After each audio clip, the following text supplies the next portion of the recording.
ने आगे आकर के उस ओढ़नी को हटा दिया। तो का कहते हैं ललाट को, और का पटनो दंडता का माने श्रीमस्तक के ऊपर जो पट था माने घूंघट, उस घूंघट का अपनोदन करती हुई श्री रत्नमंजरी जी विराजमान हुई हैं। तो कपटनो दंडता, मस्तक का जो घूंघट था उस घूंघट को रत्नमंजरी ने उस समय हटा दिया। कृतचारा प्रतिकर्मज बंधना, और उस घूंघट को हटा करके मस्तक के पट को दूर करके सिर को खोल करके फिर कृतचारा प्रतिकर्मज बंधना, प्रतिकर्मज माने जो कल श्री प्रिया जी ने श्रृंगार धारण किया था, प्रतिकर्मज माने वेश धारण, श्रृंगार धारण, उस श्रृंगार धारण के समय बंधना जो केशों को गूंथा था श्री रत्नमंजरी ने, उन गूंथे हुए केशों को ही तो कृतचरा प्रतिकर्मज बंधना, कृतचरा माने पहले दिन जो बैनी गूंथी गई थी उस बैनी के बंधन को आज इन्होंने खोल दिया। और सपदे बाल ततिर यद मुंह मुचत, आज बालों की जो तति है, केशों की जो पंक्ति है, उसको सपदे माने तुरंत ही मुचत, उनको खोल करके श्री रत्नमंजरी जी विराजमान हुए हैं। बर तनो, आज श्री किशोरी जी की शोभा का क्या वर्णन किया जाए। बर तनो, सुंदर श्रीअंग की शोभा, इस समय स्नान के समय सर्वांग शोभा श्री प्रिया जी के सामने प्रकट हो रही है। वर तनो अतनो तदितित्विषम, उस समय अतनो तत् अतित्विषम, श्री प्रिया ने अत्यंत अत्यंत शोभा को प्राप्त किया। एक अलंकार होता है, उस अलंकार का नाम है अनुप्रास। अनुप्रास वहां होता है जहां पर वर्ण की समानता हो, वर्ण साम्य अनुप्रासन। तो यहाँ पर वही वर्ण साम्य अनुप्रास अपने रूप से विराजमान हो रहा है कि वर तनो रतनो तत् अतित्विषम, रा और ता, इन दो वर्णों की अनुभूति स्वाभाविक रूप में वो अपने रूप से विराजमान है। तो वर तनो मनुष्य राधिका के अतनो तदतित्विषम, श्री अंग की अत्यंत अत्यंत त्विष अंग कांति सामने प्रकट हुई। बड़ी सुंदर श्री प्रिया जी की शोभा है कि कपटनो दंडतो रत्नमंजरी, रत्नमंजरी ने का माने श्री मस्तक के ऊपर जो पट था घूंघट, उस घूंघट को अपनोदनता, उसका नोदन कर दिया, उसको दूर कर दिया, माने घूंघट को हटा दिया। अब संकोच का काम नहीं है, सब सखियों के बीच में विराजमान है, इसलिए संकोच का काम नहीं है, स्नान करने के लिए विराजमान है, इसलिए घूंघट को हटा दिया। और कृतचरा प्रतिकर्मज, कल श्री प्रिया जी के श्रृंगार रचना करते समय सखियों ने जो बैनी गूंथी थी, चोटी गूंथी थी, उसको बंधना आज बंधन से मुक्त कर दिया है। और सपद बाल तति यद अमुमुचत, वो बालों की जो पंक्ति है उसको तुरंत ही आज बिखेर दिया, और बिखेर करके केशों को सुलझाते हुए, केशों को अलग करते हुए श्री रत्नमंजरी जी विराजमान हुई हैं। बर तनो अतनो तत्विषम, उस समय की भी शोभा भी कम, चोटी बंधी हुई है, गुथी हुई है तो शोभा, चोटी खुल गई उस समय शोभा, घूंघट आधा लगा हुआ है उस समय शोभा, घूंघट हटा दिया गया उस समय शोभा। कौन सी ऐसी शोभा है जो प्रिया जी की अद्भुत सखियों को आकर्षित करने वाली, इन दासियों को आकर्षित करने वाली नहीं है। जो दासीगण हैं वे उस समय उस सौभाग्य को प्राप्त कर रही हैं। अब इन सौभाग्य को देख करके किसके हृदय में ये अभिलाषा नहीं होगी कि श्री किशोरी जी यदि हमें अपनी दासी प्रदान करें, दासी कृपा करके प्रदान करें, तो हम कृतकृत्य हो जाए। जीवन का इससे बढ़कर के कोई और दूसरा लाभ हो नहीं सकता है। आज लोभ को उत्पन्न करने के लिए इस लीला को कहीं वे आचार्य कृपा करके साधकों के सामने प्रकट कर रहे हैं, क्योंकि उस लीला को सुनकर के श्रुते कृष्णादि माधुर्य दृष्टे धीर यदपेक्षते नाथ शास्त्रम न युक्ति तद लोभोत्पत्ति लक्षण, लोभ जो है वो लोभ उत्पन्न होगा। तो वर तनो अतनो तदतित्विषम, उस समय श्री वर तनु सुंदर श्रीअंग वाली श्री किशोरी जी के श्रीअंग से अत्यंत तुषा तुष माने कांति सर्वत्र सर्वत्र अतनो विकीर्ण हुई है। श्रीअंग की अपूर्व शोभा। उस समय श्री रत्नमंजरी जी ने एक काम और किया कि विरल तांगुल कीर्ण तमाह इमा, विरल तांगुल कीर्ण तमा इमा, जो केश राशि है उसको फिर अपनी उंगलियों से कहीं व्यर्थ करते हुए विराजमान हो रही हैं। जो लठ तो खुल गई परंतु लठ भी अभी बधी हुई हैं, उन केशों को और बिखेरा और उनको खोलते हुए विराजमान हुई है। तो विरलित माने उंगलियों को चिपका करके नहीं, विरलित सारी उंगली, पांचों उंगली जो 10 उंगली हैं उनको अलग करके केशों के बीच में फंसा करके उनको केशों को कहीं विरलित उंगलियों के द्वारा, अलग की हुई उंगलियों के द्वारा केशों की जो लट अभी है चिपकी हुई उनके केशों को भी अलग अलग खोलती हुई विराजमान हुई। तो विरच तांगुल भी अंगुली कीर्ण तमा इमा, जो केश तती है केश राशि, उस केश राशि को इन्होंने विरलित किया, उनको अलग किया। और सुरभि तैल रसई अभिषिंचती, और उस समय हाथ में सुंदर तेल लिया, सुगंधी तेल, और सुगंधी तेल लेकर के शिवप्रिया उनके केश में धीरे धीरे केश जो है उन केश में तेल लगाती हुई विराजमान हो रही। विरल उंगली लेकर के उंगलियों को फैला करके केशों के बीच में तेल को पोती हुई विरलित उंगलियों के द्वारा, बिखरी हुई उंगलियों के द्वारा केश जो है उन केशों में कहीं तेल को लगाती हुई विराजमान हो रही है। तो विरल तांगुली कीर्ण तमाइमा, खुली हुई उंगलियों के द्वारा जो चोटी खुल गई है उसमें सुरभ तैल रसई अभिषिंचती, जो सुगंधित तेल का रस है उस तेल के रस के द्वारा केशों को अभिषिंचित करती हुई, केशों को तेल से सिंचित करती हुई, करभ घट्टन घर्षण तोम तरो, कभी करभ, करभ कहते हैं ये जो हिस्सा है, ये वाला हिस्सा माने हथेली का बगल का हिस्सा, इस करभ के द्वारा श्री मस्तक के ऊपर कभी घर्षण करती हुई, कभी चंपी करती हुई विराजमान। ये करभोरु कहीं वो सुंदरी के लिए प्रयोग भी है। करभ माने हाथी की सूंड के समान, तो हाथी की सूंड के समान आकार होता है ये जो है हाथ उंगली का जो आकार ये हाथी की सूंड के समान होता है, इसलिए उसका नाम करभ है। तो करभ घट्टन, दोनों हाथों को मिलाकर के हल्के हाथ से शिवप्रिया उनके श्री मस्तक के ऊपर चंपी करती हुई उस समय सखी विराजमान हो रही है। कभी घर्षणता है, कभी उंगलियों के पोरुआओं से श्री प्रिया जो है उनके श्री मस्तक, उन श्री मस्तक के केश के मूल भाग तक घर्षण करती हुई विराजमान हो रही है।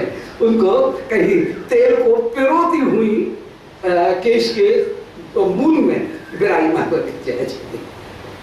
तो करभ घट्टन घर्षण, घर्षण तोम तरह स्तमितता, उस समय जब घर्षण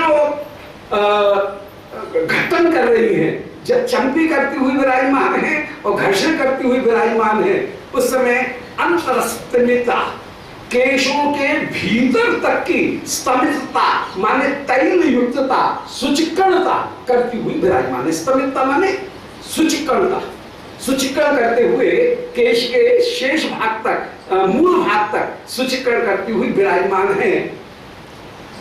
तो स्तमितताम अमित ताम अकरोत इयम, और उस समय अमित ताम अकरोत इयम, और उस समय केश जो है उनको अमित बनाती हुई विराजमान। जब तक केश परस्पर गुथे हुए थे उस समय सीमित थे, और अब जब केश के बीच में खुली हुई उंगलियों को डाल करके जब भीतर केश की जड़ में आप कहीं घर्षण करती हुई विराजमान है, कभी दोनों हाथ की मुट्ठी बांध करके धीरे धीरे करम के द्वारा जब मस्तक के ऊपर चंपी करती हुई विराजमान है, उस समय केश और बिखर गए। तो जो मृत केश थे वो मानो इस समय अमित होकर के विराजमान हुए हैं और उनकी अमितताम अकरोत, श्री प्रिया के केश उनको अमित करती हुई विराजमान हो रही हैं। जिन्होंने दर्शन किए वे यदि वर्णन करें तो कोई देख सकता है, नहीं तो कोई देखे क्या। पुरानी एक कहावत है, रसिकों के श्रीमुख से सुनी, कि कोई दिखाता है तो दिखता है, कोई सुनाता है तो सुनाई देता है। अपनी आंखों से न तो मैं देख सकता हूं, न अपनी आंखों से अपने कानों से सुन सकता हूं। हम लोग अपनी आंखों से नहीं देख सकते, हमको कोई दिखाए तो दिखाई दिखता है और कोई सुनाए तो सुनता है। कितने कृपालु हैं ये आचार्यगण, जो कृपा करके हमको उस लीला को जैसे आंख में उंगली डाल करके दिखाते हैं, देखो ये शोभा हो रही है, और उस शोभा को कृपा करके दिखाते हैं। उनके उन आचार्यों की जो अपूर्व कृपा है, उस कृपा को कैसे अनुभव किया जाए, वो कृपा की प्रतीक्षा करने की जरूरत नहीं है। तत्तेनुकंपाम सुसमीक्षमाण, कृपा की प्रतीक्षा करने की जरूरत नहीं है, कृपा तो बरस रही है, परंतु हमने अपनी आंखों में पट्टी बांध रखी है, इसलिए नहीं देख रहे हैं। इसलिए ब्रह्मा जी कहते हैं तत्तेनुकंपाम सुसमीक्षमाण न तो प्रतीक्षमाण, कृपा की प्रतीक्षा मत करो, कृपा तो निरंतर बरस रही है, परंतु उसका समीक्षण करो, उसको सहेजो। और वो सहेजना यही है कि श्री आचार्यगण जो जैसा हो रहा है उसको भी दिखा रहे हैं, और उनकी कृपा से भी उस छवि का दर्शन किया जा सकता है। कोई अपनी आंख से उस छवि को नहीं देख सकता है। तो यहाँ पर वो सुंदर दर्शन करा रहे हैं बलिहारी कि बिरल तांगुले कीर्ण तमा इमा, इमा माने ये केश राशि, वो बिरल अंगुलियों से, खुली हुई अंगुलियों से कीर्ण तमा, जब उसको सुलझाया बिखेरा, तो बिखेरने पर सुरभ तैल रसई अभिषिंचती, श्री रतिमंजरी जी उस समय सुरभित तेल के द्वारा अभिषिंचती उस उन केश को सिंचित करते हुए विराजमान हो रही है। और कभी करव घट्टन घर्षण तोम तरह, कभी चंपी करते हुए कर्म के द्वारा, कभी उंगलियों के अग्रभाग के द्वारा घर्षण करते हुए अंतर स्तमिता, केश के अंतर भाग तक को, जो जड़ का भाग है उस जड़ के भाग तक को स्तमिता, कहीं तैल युक्त करते हुए विराजमान है, सुचिक्कण करते हुए विराजमान है। और अमितताम अकरोतियम, और उस समय उस केश राशि को अमित बना दिया, जो बधी हुई थी वही अब चारों ओर मेघ घटा के समान वो केश राशि चारों ओर श्री प्रिया के श्रीमुख के चारों ओर बिखरी हुई विराजमान है। और जिस समय केश पूरे बिखरे हुए होंगे उस समय कैसी सुंदर श्री प्रिया जी की शोभा का वे सखीगण दर्शन कर रही हो। तो अमितता, उन केशों की अमितता प्रकट करते हुए ये श्री रत्नमंजरी जी कृपया उस उनको विस्तार करती हुई विराजमान हो रही हैं, और सब उस किशोरी जी की उस रूप माधुरी का, स्नान की उस सौंदर्य माधुरी का दर्शन करते हुए विमोहित हो रही हैं। जो बाह्य दशा में हैं उनके हृदय में लोभ उत्पन्न हो रहा है, जो अंतर दशा में हैं वो उस रूप माधुरी का दर्शन करके भाव में विमोहित हो रही हैं। जो अर्धबाह्य दशा में है, वे अर्धबाह्य दशा वाली, वे कभी उस रस को और ज्यादा प्राप्त करना चाहती हैं, कभी बाहर की वस्तुओं के प्रति उनमें निरादर और वितृष्णा की जो भावना है वो उदय हो रही है। तो जैसे, हाँ एक बात ध्यान, यहाँ पर एक रहस्य की जो एक बात है वो श्री रूप कविराज ने रागानुगा प्रवृत्ति में उन्होंने एक वस्तु का निरूपण किया कि जैसे साधक की तीन अवस्थाएं हैं, इसी प्रकार नुकुंज में जो परकर विराजमान है उसकी भी तीन अवस्थाएं। साधक की तीन अवस्थाएं, हम लोग जो साधक अवस्था में हैं उनकी तीन अवस्थाएं हो सकती हैं, एक अंतर दशा, एक बाह्य दशा, एक अर्धबाह्य दशा। जब बाह्य दशा है उस समय जितने भी संत हैं वे सब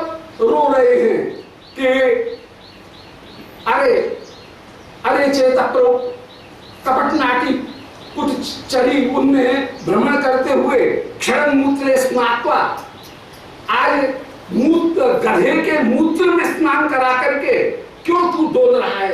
श्री दास गोस्वामी पाद मन शिक्षा में कह रहे हैं। इसलिए श्री रूप के द्वारा दिए गए जो अपूर्व पंचामृत, उसका सेवन करते हुए अपने जीवन को कृतकृत्य करके तू विराजमान हो। ये बाह्य दशा, बाह्य दशा में संसार के प्रति विराग और उस रस को प्राप्त करने की अभिलाषा, ये बाह्य दशा हुई। अंतर दशा में जब साधक विराजमान है समाधि में, उस समाधि की स्थिति में साधक के अंतर दशा में वो अपने आप को भी मंजरी रूप में श्री प्रिया जी की सेवा में अपने आप को देख रहा है, वो अंतर दशा हो गई। एक अर्धबाह्य दशा है। अर्धबाह्य दशा में बाबा बैठे तो हैं अपनी कुटिया में, लीला चिंतन कर रहे हैं, और यदि कोई बाहर आ रहा है पूछ रहा है कि बाबा अमुक चीज कहाँ रखी है, तो जवाब भी दे रहे हैं कि भाई कुटिया में रखी है, भाई तो ले आइयो। वो अर्धबाह्य दशा। भीतर की दशा भी है, बाह्य दशा है। तो साधक की भी, साधक स्थिति में भी तीन स्थिति, यथावस्थित शरीर में भी तीन स्थिति। एक अंतर दशा में नुकुंज में विराजमान है, बाह्य दशा में संसार का दर्शन करके उनके प्रति घृणा की भावना और क्लेश की भावना, हाय कब ये संसार छूटेगा, कब ये माया छूटेगी, उसके लिए प्रार्थना कर रहे हैं, रोते हुए दिख रहे हैं। और एक अर्धबाह्य दशा, उसमें भीतर तो लीला का चिंतन चल रहा है और बाहर से अपने उस चिंतन को छिपाते हुए बाहर से यथावस्थित दर्शन देते हुए विराजमान हुए। ये हो गई साधक अवस्था में, यथावस्थित अवस्था में तीन दशा। जो यथावस्थित अवस्था में तीन दशाएं हैं, वे ही तीन दशाएं नित्य परिकर में भी विराजमान है। जैसे श्री किशोरी जी, यदि उस समय गुरुजनों के द्वारा कहीं उनको कोई कार्य दे दिया गया, अब श्री प्रिया चाह रही है ये कि मैं कैसे श्याम सुंदर के पास में अभिसार करूं, परंतु सामाजिक दायित्व के कारण कहीं परिवार में कहीं रुक करके कुछ देर विलंब करते हुए कार्य को करते हुए विराजमान हो रहा हो स्थिति है। उस समय हाय कब प्यारे का दर्शन होगा, ये संसार कब छूटे, उनमें भी ये बाह्य दशा, वो है बाह्य दशा। किसी सखी में भी ये बाह्य दशा नित्य परकर में भी हो सकती है कि वहां के लीला परकर की दृष्टि से जो बाह्य वस्तु है उससे वो दूर होकर के कब मैं निकुंज में पहुंचूं, निकुंज के बाहर की जो स्थिति है वो मेरी कब समाप्त हो और निकुंज में पहुंचूं, ये हो गई उसकी बाह्य दशा। कभी ऐसा हो सकता है कि अपने घर में बैठी है, निकुंज में नहीं है, अपने अपने महलों में विराजमान है, उस समय भी अर्धबाह्य दशा। मन के द्वारा तो प्यारे के साथ में मिलन हो रहा है, साथ के साथ में एक गृहिणी के जो कर्तव्य हैं उनका भी पालन किया जा रहा है। वो द्वंद्व दो का जो कार्य है वो भी हो रहा है, दो त्याग का कार्य भी हो रहा है, पयोधिम शिष्ट संयामम का कार्य भी होते हुए विराजमान है, रसोई इत्यादि भी की जा रही है, पर चित्त पार हुआ है श्याम सुंदर। ये हुई अर्धबाह्य दशा। लीला की बात कर रहे हैं, साधक स्थिति की बात नहीं, ये सिद्ध स्थिति की बात कर रहे हैं। सिद्ध स्थिति में भी कभी अंतर दशा, कभी बाह्य दशा, कभी अर्धबाह्य दशा। अंतर दशा में बस निकुंज के भीतर विराजमान है वो अंतर दशा, वहां पे आने के अतिरिक्त कोई दूसरी वस्तु का स्मरण है नहीं। श्री श्याम सुंदर जिनके विषय में कह रहे हैं कि मत कामा रमणम जारम मत स्वरूप विदो विदा ब्रह्ममाम परमम प्रापो संगाच्छत सहस्रशा। प्रसंग तो चल रहा है एकादश स्कंद का, सत्संग की महिमा का, और वर्णन किया जा रहा है गोपियों की महिमा का। तो जो खाया है वही तो मुंह से निकलेगा, वही तो डकार आएगी। आज ठाकुर जी की भी स्थिति ये है कि निरंतर तो ध्यान करते हैं वे वृक्ष के प्रेम का, तो जो पेट में है वही डकार आएगी। तो भले उद्धव को द्वारका में बैठ करके ज्ञान उपदेश दे रहे हैं, परंतु जो खाया है वही डकार आ रही है। उस समय ब्रज गोपिकागणों की महिमा का गायन कर रहे हैं कि मत कामा रमणम जारम। अब जो रमण है वो जार नहीं हो सकता, जो जार है वो रमण नहीं हो सकता। श्री जीव गोस्वामी जी की वहां पर जो वैष्णव तोष्णी है, वो वैष्णव तोष्णी में टीका प्रकट कर रहे हैं कि जो रमण है, जो नित्य प्रिय है, प्राण धन है, स्वरूप है। प्रिया और लाल दो अलग वस्तु नहीं है, दोनों एक है। इसलिए तो नित्य रमण होकर के विराजमान, नित्य एक प्राण दो देह होकर के विराजमान है। परंतु लीला में जाल होकर के भी विराजमान है। मत कामम रमण जाल, जो रमण है वो जाल नहीं, जो जाल है वो रमण नहीं। इसलिए श्री जी गोस्वामी जी ये कहीं संकेत करते हैं, वो ये कि श्री प्रियागण जब तक निकुंज मंदिर में उन्होंने प्रवेश नहीं किया और श्याम सुंदर सामने नहीं आए, तब तक तो उनमें यह अभिमान रहता है कि हम परकिया हैं।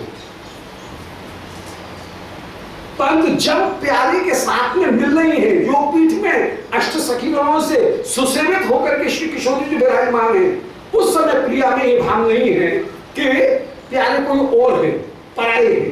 उस समय ये मेरे परम प्राण धन है, बस मैं और ये, इनके अतिरिक्त दुनिया में कोई और चीज है ही नहीं।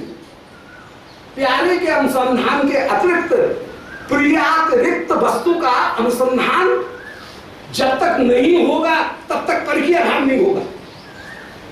वहां पर इतनी सघनता है कि प्यारे के अतिरिक्त फिर अन्य किसी वस्तु का अनुसंधान नहीं। तो जब निकुंज मंदिर में योगपीठ में प्रियालाल विराजमान है, सखीगण उनकी सेवा कर रही हैं, उस समय परम प्रिय श्रेष्ठ होकर के, परम स्वीय होकर के, केवल स्वीय नहीं परम स्वीय होकर के वे विराजमान हैं।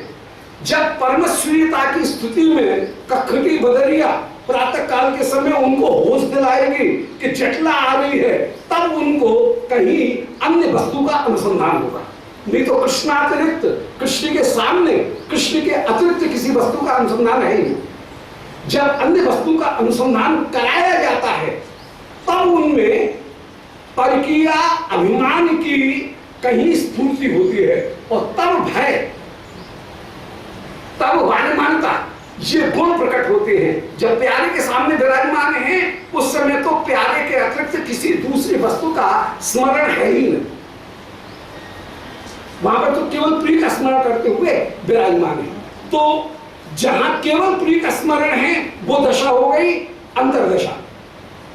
जहां प्रिय का भी स्मरण है, प्रिय के अतिरिक्त किसी अन्य वस्तु का भी स्मरण है, वो हो गई अर्धवायु दशा।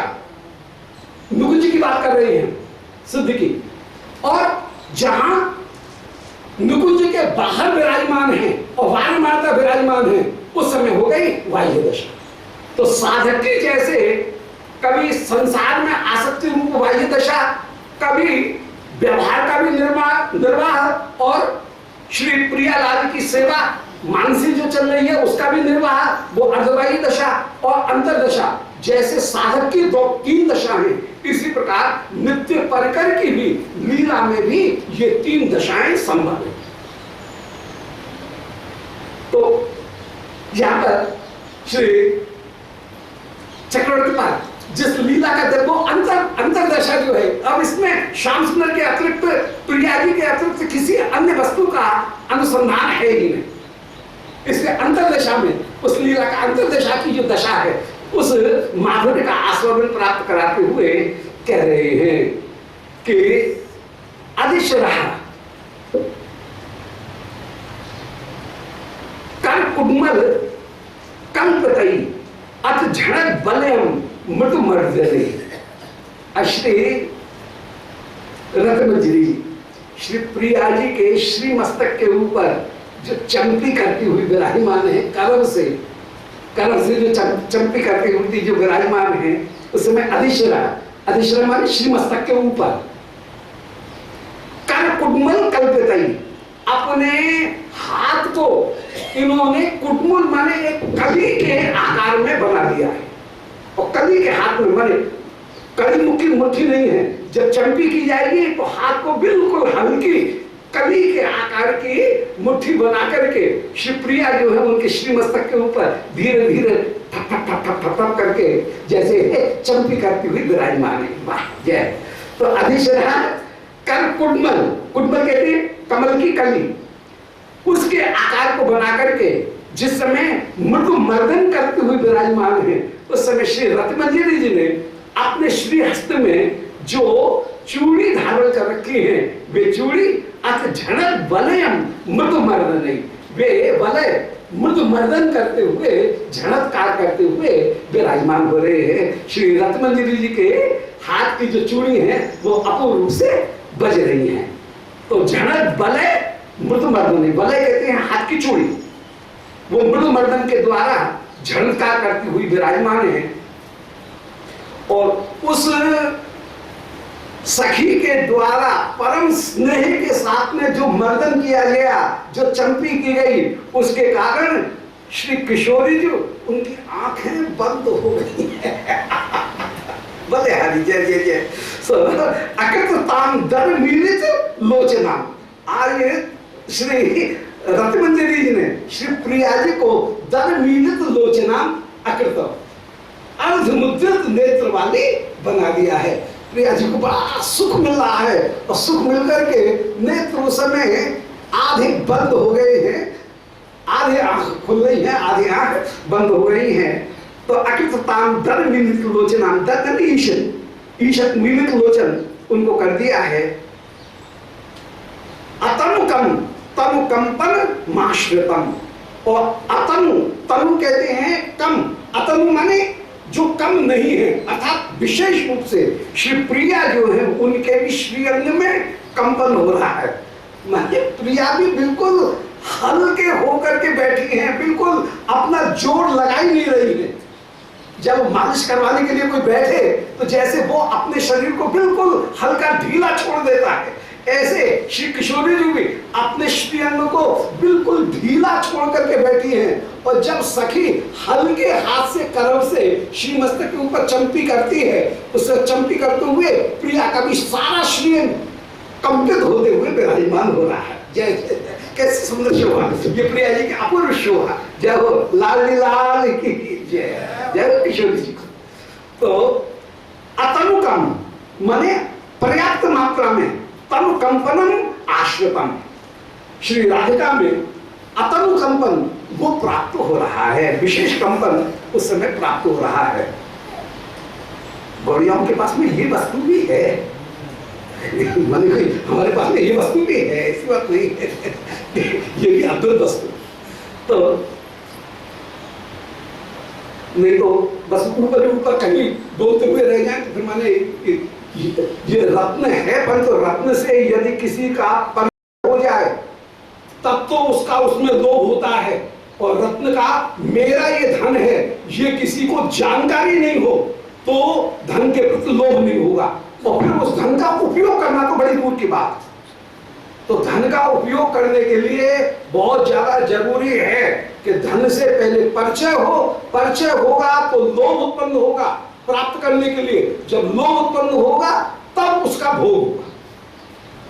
इसलिए लोभ प्राप्त करने के लिए ये रत्न भी है और छिपा हुआ है और है सामने है, परंतु उसको यदि कोई देखे नहीं तो वो तो वही बात की दशा है कि कोई राजकुमार हो और बेचारा अपने आप को गरीब मान करके मजदूरी कर रहा हो, तो जैसे उसकी दशा वो दशा जीव की रही कि इतना महान धन होते हुए भी अपने आप को रंग की तरह से वो जीवन व्यतीत करेगा। तो ये धन भी विराजमान है और उसका परिचय करा रहे हैं श्री विश्वनाथ चक्रवर्ती जी। मुख विधुम कच संततम सब ब्रजो अरुण रतो मणिकंकास्त्रतः लघु वृकस्य निबध्य फलम तदुत्थितमलम तदमलम भय देव सा। अब श्री रत्नमंजरी जो है सामान्य रत्नमंजरी ने विधु मुख विधुम कच संततम, तो कच सन तमसम तमसम ब्रजा मुख विधुम। श्री प्रिया का जो मुख है वह तो है एक चंद्रमा के समान, और कच सन तमसो ब्रजो, और जो केश हैं वो कैसे हैं, वे मानो तमसो ब्रजा अंधकार के समूह हैं। तो मुख विधम कच सन तमसा ब्रजो अरुण दतो मणिकंकते मैया का मुख जो कमल चंद्रमा के समान था और जिसके चारों ओर बिखरे हुए केश ऐसे लग रहे हैं मानो तमस अंधकार ने चंद्रमा को चारों ओर से घेर रखा है। जैसे प्रभात काल होने पर, अरुण काल उदय होने पर जैसे अंधकार को संयमित कर दिया जाता है, उसी समय उसी तरह से अब रत्नमंजरी ने अरुण के रूप में अपने हाथ में एक लाल रंग की